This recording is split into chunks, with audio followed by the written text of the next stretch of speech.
저는 20회 가까이 가슴 깊숙이 믿어두었던 이야기를 해보겠습니다. 잊었다고 생각했는데 한순간도 잊은 적이 없었던 것 같아요. 그 아이, 2살이었던 내 아들. 그래, 이제 인정해야겠지. 나는 도망친 거다. 그날 새벽이었습니다. 지옥 같던 집 한 구석, 곰팡이 냄새에 섞여 술과 담배 냄새가 썩어가던 방. 동거하던 남자는 새벽까지 술을 마시고 있었고 얼굴은 시뻘겋게 달아올라 있었죠. 나는 그가 술만 마시면 어떤 사람이 되는지 너무 잘 알고 있었습니다. 잔이 탁 깨지는 소리가 났습니다. 그 소리만 들어도 저는 몸이 먼저 움찔했습니다. 그리고 이어지는 건 예상했던 그대로였습니다. 아, 너는 왜 숨을 쉬어도 나를 화나게 하냐? 제가 무슨 말을 하기 전에 그 큰 손이 제 머리를 쥐어박았습니다. 바닥에 무너지듯 엎어지면서도 가장 먼저 떠오른 건 아이가 깼을까? 였습니다. 뒤돌아보니 작은 침대 위에서 우리 아들이 눈을 비비고 있더군요. 말도 제대로 못하는 아이가 주먹을 비비며 저를 보고 있었어요. 엄마. 그 한마디가 저는 아직도 잊히지 않습니다. 그 남자의 발이 제 옆구리를 걷어차던 순간에도 저는 아플 겨를이 없었습니다. 아이를 깨우지 않을까? 혹시 아이가 또 맞지는 않을까? 그 생각만 머릿속을 꽉 채웠습니다. 한밤중이 지나고 그 남자는 지쳐 잠들었습니다. 저는 그 옆에서 한참을 울었습니다. 왜냐면 저는 이미 답을 알고 있었거든요. 이 집에서 더 버티면 언젠가 저뿐 아니라 내 아이도 죽을 수도 있다는 것을. 도망쳐야 한다. 하지만 그 아이를 데리고 가면 그 남자는 반드시 미쳐서 뒤쫓아올 것이다. 그 미친 분노가 아이에게 향할 가능성도 너무 컸습니다. 나쁜 엄마다. 정말 나쁜 엄마야. 수백 번을 스스로 욕했습니다. 그러면서도 손은 떨리는 채로 가방을 챙기고 있었죠. 달빛이 스며든 방, 2살배기 아이는 작은 손을 쥐고 잠들어 있었습니다.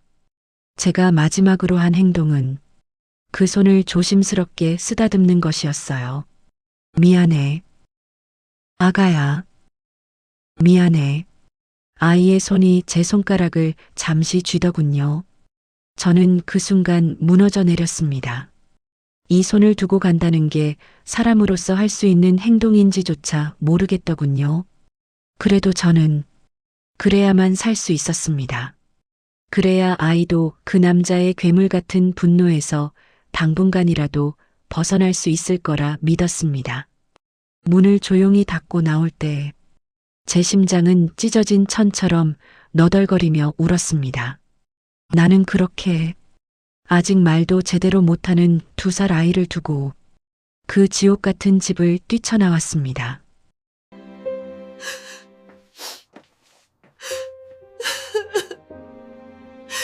밖은 한겨울이었습니다.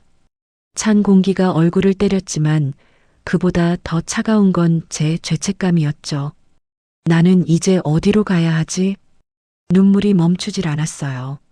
일도 없었고 갈 곳도 없었고 가진 건 몸 하나뿐이었습니다. 그렇다고 다시 돌아갈 용기는 없었죠. 내 선택이 옳았을까? 아이는 괜찮을까? 수백 번, 수천 번 제가 내딛는 발걸음마다 그런 생각이 따라붙었습니다. 그렇게 저는 아들을 두고 도망친 여자가 되었습니다. 대신 한 가지 약속을 했습니다. 언젠가 내가 널 꼭 찾아가마. 꼭 반드시 널 찾아갈게. 엄마가 살려달라며 도망친 게 아니라는 걸 언젠가 설명할게. 아들 미안해. 너를 지키지 못하고 떠나섭니다. 하지만 그 약속은 계속해서 세월 속에 묻혀만 갔습니다. 지옥 같은 집을 뛰쳐나온 그날 이후 저는 한동안 잠을 제대로 자지 못했습니다. 잠을 자면 2살배기 아이가 늘 꿈에 나왔거든요. 눈물이 그렁그렁한 눈으로 제 손을 붙잡으며 말하던 모습. 엄마. 그 목소리가 귓가에 생생하게 남아서 잠에서 깨면 숨조차 쉬기 어려웠습니다. 당시 저는 가진 기술도 학력도 돈도 아무것도 없었습니다. 일단 살아야 했기에 저는 식당에서 설거지하는 일부터 시작했습니다. 뜨거운 물에 손은 늘 빨갛게 부어 있었고 거친 그릇 모서리에 손등이 지지겨지는 건 일상이었죠. 그래도 저는 하루에 몇 번씩 속으로 되뇌었습니다. 이 정도 아픔은 그 아이가 겪었을 고통에 비하면 아무것도 아니야. 밤마다 숙소로 돌아가면 세숫대야 물에 손을 담그고 울곤 했습니다. 고통 때문이 아니라 죄책감 때문이었죠. 저는 정말 많은 일을 했습니다. 식당, 포장마차, 고깃집, 분식집, 대형마트 계산대, 심지어는 새벽 쓰레기 수거 보조까지. 남들은 한 번도 안 해도 될 일을 저는 20해 동안 수도 없이 바꿔가며 했습니다. 왜냐면 가끔씩 아이 아빠가 찾고 다닌다는 소문이 들렸기 때문입니다. 그 남자는 집을 나간 저를 잡겠다고 하던 사람이었으니까요. 저는 사람들 핑계대며 일을 그만두고 다른 동네로 옮기고 다시 시작하고 그렇게 살았습니다. 도망치는 삶이었죠. 하지만 저는 도망칠 자격도 없는 사람이라고 스스로 생각했습니다. 새벽마다 빵 냄새가 골목을 채우는 작은 동네. 그곳에서 저는 우연히 지금의 남편을 만났습니다. 그는 동네에서 작은 수리점을 하던 사람이었습니다. 저는 그 가게 근처의 분식집에서 일하고 있었고 늘 분식집 문 앞에서 오래된 간판을 고치던 그의 모습이 보였죠. 그는 말수가 적고 조용한 사람이었습니다. 그런데 어느 날이었습니다. 제가 쓰레기 봉투를 끌고 나가다가 미끄러져 넘어졌는데 그가 뛰어오더니 손수레를 들고 도와주더군요. 이런 건 혼자 들다 다치면 안 됩니다. 아무도 도와줄 사람 없잖아요. 그 말이 왜 그렇게 아프게 들렸을까요? 정말 아무도 없었거든요. 저는 갑자기 눈물이 흘러서 얼굴을 돌렸습니다. 그는 아무 말도 하지 않고 제가 마음을 가라앉힐 때까지 옆에서 기다려 주었습니다. 그날 이후 그는 간혹 밥은 드셨죠? 같은 사소한 말들을 건넸습니다. 저같이 망가진 삶을 살던 사람에게는 그 작은 한마디가 마치 누군가 등을 토닥여주는 듯한 따뜻함이었습니다. 사람한테서 이런 온기가 나오는 걸 나는 잊고 살았구나. 우리는 천천히 가까워졌습니다. 급하게 기대지 않았고 그도 제가 과거 얘기를 하지 않으면 묻지 않았습니다. 결혼 이야기까지 가는 데는 꽤 오랜 시간이 걸렸습니다. 그는 말했죠. 누구나 사는 데는 사연이 있죠. 말하고 싶을 때 말하세요. 나는 기다릴 수 있으니까. 그 말에 저는 제가 그동안 사람들을 얼마나 두려워하며 살아왔는지 깨달았습니다.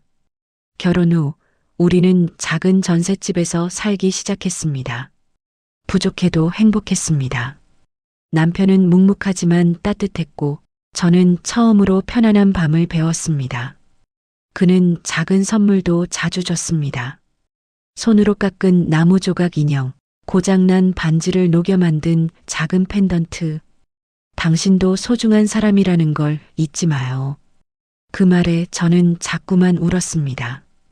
행복해지면 사람은 잊을까봐 두려워집니다. 저는 매년 아이 생일쯤이 되면 밤새 울었습니다. 미안해, 엄마가 너를 버린 게 아니야. 그때는 살려고 그랬어. 정말 살려고. 남편에게는 제 과거 중 80%만 말했습니다. 아이 이야기는 입이 떨어지지 않았습니다. 그는 말없이 제 등을 어루만졌습니다.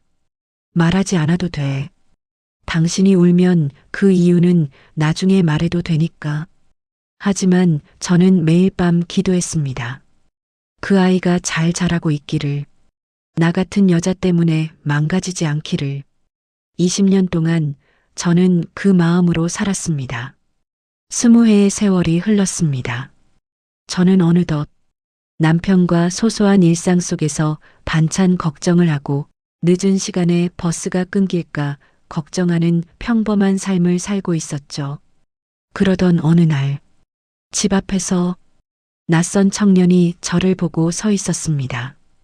군복 차림, 굳은 얼굴, 낯설지만 묘하게 익숙한 눈. 그가 제 앞에 서서 말했습니다. 송지연 씨 맞습니까? 순간 제 심장이 멈춘 줄 알았습니다. 제가 버린 그 아이의 나이가 정확히 이 청년과 같을 나이였습니다. 제 다리가 후들후들 떨렸습니다. 왜 찾으시죠? 그 청년은 깊게 숨을 고르더니 떨리는 목소리로 말했습니다.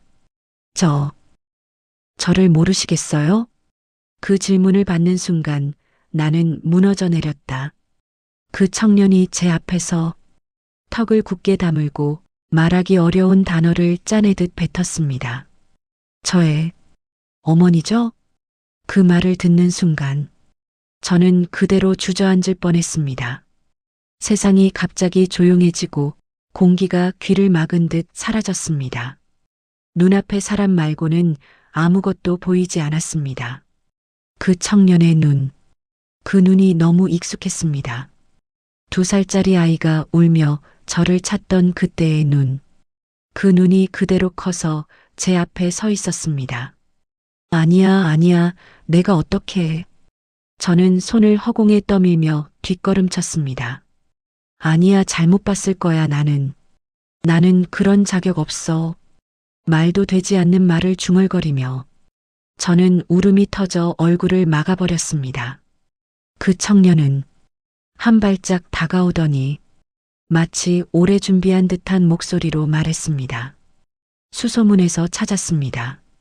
이름도 예전 주소도 기록도 오래 걸렸습니다. 수소문을 했다고? 나 같은 사람을? 저는 가슴을 움켜쥐었습니다. 숨이 터져 나올 것처럼 답답했습니다. 왜 찾았어? 나는 널 버리고. 제 목소리는 떨리고 끊겼습니다. 그 청년이 고개를 들었습니다. 버린 게 아니라 떠난 거라고 들었습니다. 누가 그렇게 말했는데? 그는 길게 숨을 들이마셨다가 내쉬었습니다. 저희 아버지요. 아버지. 그 괴물 같은 사람. 그 술주정과 폭언과 폭행으로 저를 무너뜨리고 결국 아이까지 두고 도망치게 만들었던 그 사람. 그 사람이 아이에게 그렇게 말했다고? 그 사람이 너한테 뭐라고 했어? 청년은 잠시 시선을 돌렸습니다. 말을 꺼내기 어려운 듯 입술을 꼭 깨물었습니다. 엄마가 날 버린 게 아니라 그때 너무 힘들었을 거라고. 그래서 찾지 말라고 했습니다. 찾지 말라고? 네. 엄마가 날 버렸다고. 미워할 필요는 없다고. 저는 순간 정신이 아득해졌습니다. 그 악마 같은 사람이 제 편을 들어준 거라니. 그런 말도 안 되는 이야기를 저는 어떻게 받아들여야 할까요? 그 사람은 널 때리진 않았어? 네.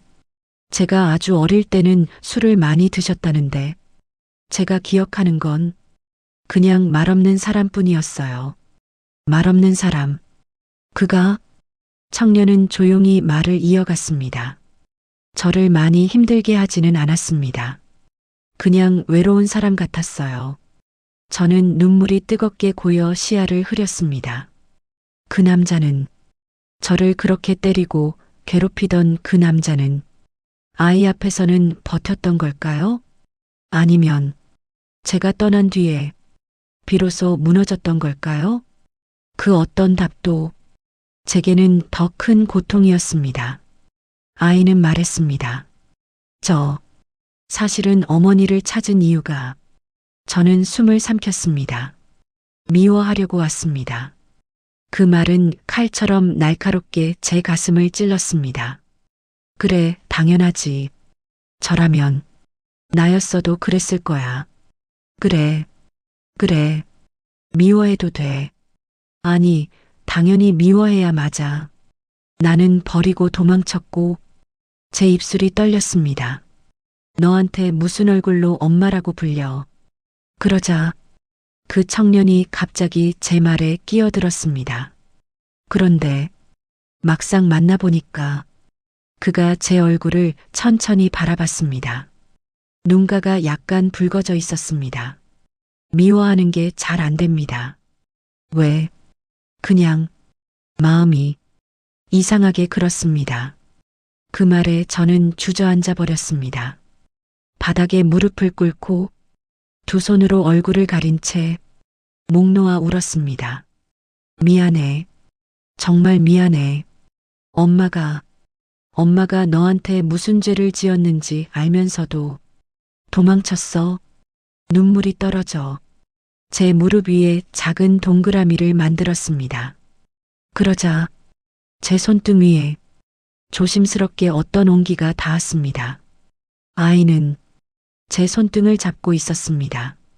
2살짜리 작은 손이 아니라 20년 세월이 지나 성장한 단단한 손, 그 손이 또다시 제 손을 잡아주었습니다. 저는 떨리는 목소리로 말했습니다. 너는 혹시 날 엄마라고 부를 수 있겠니? 그는 잠시 말이 없었습니다. 짧은 순간이었지만 제겐 영원처럼 느껴졌습니다. 그러다 그가 아주 천천히 입술을 열었습니다. 어머니, 그 순간 저는 잃었던 세상을 다시 얻은 듯 했습니다. 온 세월이 거꾸로 돌아가 20해 전 그 방에서 작은 아이가 제 손을 잡던 장면이 다시 제 눈앞으로 돌아오는 듯 했습니다. 그리고 저는 깨달았습니다. 아, 나는 이 한마디를 들으려고 20년을 버텼구나. 청년이 군복을 가다듬으며 말했습니다. 저 아버지한테는 아직 말 안 했습니다. 뭐를? 제가 어머니를 찾았다는 걸요. 제 심장이 굳어버렸습니다. 그 괴물 같은 사람이 이 사실을 알게 된다면? 청년이 굳은 표정으로 말했습니다. 저 입대 전에 꼭 말하고 싶었습니다. 왜냐면 그가 제 눈을 똑바로 바라보았습니다. 혹시라도 다시 못 볼까 봐요. 20회의 죄와 용서가 같은 순간에 무너져 내렸다. 청년의 말, 혹시라도 다시 못 볼까 봐요. 그 한마디가 제 영혼을 완전히 흔들어 놓았습니다. 다시 못 본다고? 그게 무슨 뜻이야? 청년은 눈을 떨구며 말했습니다. 입대하면 언제 무슨 일이 있을지 모르니까요. 제가 어릴 때부터 몸이 약해서 훈련받는 게 좀 무섭습니다. 저는 숨이 턱 막혀왔습니다. 아니야, 그런 말 하지 마. 너한테 아무 일도 없어. 절대 아무 일도. 20년 동안이나 나는 아이 생일마다 울기만 했는데 정작 다시 만난 지금 또 이렇게 잃을까봐 무서워해야 한다니. 저는 떨리는 손으로 그의 손을 꼭 잡았습니다. 너 한 번만 더 불러줄래? 엄마라고. 그는 조용히 제 손을 감싸고 부드럽지만 단단한 목소리로 말했습니다. 엄마. 그 아이는 제 앞에서 잠시 아무 말도 하지 않았습니다. 그러다 조심스럽게 말을 꺼냈습니다. 어머니, 혹시 제 부탁 하나만 들어주실 수 있을까요? 부탁? 아이는 호주머니에서 오래된 사진 한 장을 꺼냈습니다. 구겨지고 색이 바랬지만 내 얼굴이 분명하게 남아있는 사진. 아버지가 제게 주신 사진입니다. 오늘 들고 오라고 하셨어요. 저는 그 사진을 보는 순간 숨이 멎을 것 같았습니다. 아버지가 이걸 왜? 청년은 종이를 손가락으로 쓰다듬었습니다. 아버지가 그러셨어요. 그 사람을 이해할 필요는 없지만 미워만 하지 말아라. 너도 나중에 부모가 되면 알게 될 거다. 저는 머리를 감싸쥐었습니다. 그 남자가, 그 괴물 같은 남자가 대체 도저히 이해할 수가 없었습니다. 청년이 이어 말했습니다. 아버지는 저보고 꼭 전해달라고 했습니다. 뭘? 청년이 잠시 입술을 깨물다 작게, 낮게, 떨리게 말했습니다. 미안하다고. 그때 너희 둘을 지킬 수 없어서 미안했다고. 그 말은 제 심장을 산산조각 냈습니다. 저는 길바닥에 털썩 주저앉았습니다. 거짓말이야. 그 사람이 그런 말을 할 리가 없어. 청년은 눈물을 떨구며 고개를 저었습니다. 아버지, 몇 년 동안 많이 아프셨습니다. 그래서 마지막에야 그런 말을 했을지 모릅니다. 아프다고? 저는 손을 떨며 벽을 붙잡았습니다. 왜 아무도 나한테. 제 말은 끝까지 이어지지 못했습니다. 아이는 제 손을 꼭 잡으며 말했습니다. 아버지, 얼마 전 돌아가셨습니다.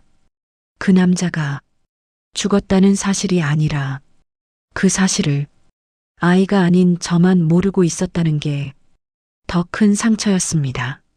나는 20년 동안 그 사람을 미워하며 살았는데 정작 그는 병든 몸으로 아이를 키우며 마지막까지 나를 원망하지 않으려 했다는 걸. 이 모든 걸 듣는 순간 저는 마치 바닷속으로 가라앉는 느낌이었습니다. 아이는 이야기했습니다. 아버지는 어머니가 나를 떠난 걸 한 번도 탓하지 않았습니다. 그때 내가 더 잘했어야 했다. 그 얘기만 계속했어요. 저는 손으로 얼굴을 감싸주며 숨이 끊어질 듯 울었습니다. 나는 대체 뭘 감당하며 살아온 걸까? 그리고 그 사람은 대체 어떤 마음으로 20해를 버텼을까? 아이는 잠시 호흡을 가다듬다가 말했습니다. 어머니, 이제라도 저와 가족으로 지내주실 수 있나요? 저는 눈물을 닦을 수조차 없었습니다. 하지만 나는 엄마 노릇을 한 적이 없어. 그러자 그 아이는 고개를 저었습니다. 그건 제가 정하는 겁니다. 제가 어머니를 엄마라고 부르고 싶으면 그게 시작입니다. 저는 온몸이 무너졌습니다. 그리고 20해 동안 마음속에서만 꺼냈던 그 말을 드디어 입 밖으로 꺼냈습니다. 아들아, 아이고, 우리 아들. 어떻게 왔어? 엄마, 저 왔어요. 괜찮아요. 아이의 눈동자가 떨렸습니다. 응, 엄마. 아이는 이어 말했습니다. 입대하기 전에 아버지 산소에도 가야 합니다. 혹시 같이 가주실 수 있을까요? 저는 그 말을 기다리고 있었던 사람처럼 고개를 크게 끄덕였습니다. 그래, 갈게. 너랑 같이 갈게. 아이는 마치 오래된 짐을 내려놓은 사람처럼 한숨을 길게 내쉬었습니다. 그 순간 저는 깨달았습니다. 사람이 사람을 다시 만나는데 20해가 걸리기도 하고 한마디 용서가 나오기까지 평생이 걸리기도 한다는 걸. 하지만 20해 만에 다시 손을 잡는 순간 그 모든 세월은 온전히 현재가 된다는 걸. 군대 입대 하루 전 아들과 저는 그 남자의 산소 앞에 섰습니다. 바람이 살갗을 스쳐 지나가는데 그 바람이 왠지 미안하다라고 말하는 것 같았습니다. 저는 조용히 눈을 감았습니다. 고맙습니다. 이 아이를 지켜줘서 고맙습니다. 그리고 난생 처음으로 스스로에게도 말했습니다. 지연아, 20해 동안 너도 고생 많았다. 그날 저는 스스로를 용서했습니다. 눈물이 하염없이 흘러내렸습니다. 저의 가슴 아픈 이야기를 들어주셔서 감사합니다. 건강하시고 행복하시기를 늘 기원드리겠습니다.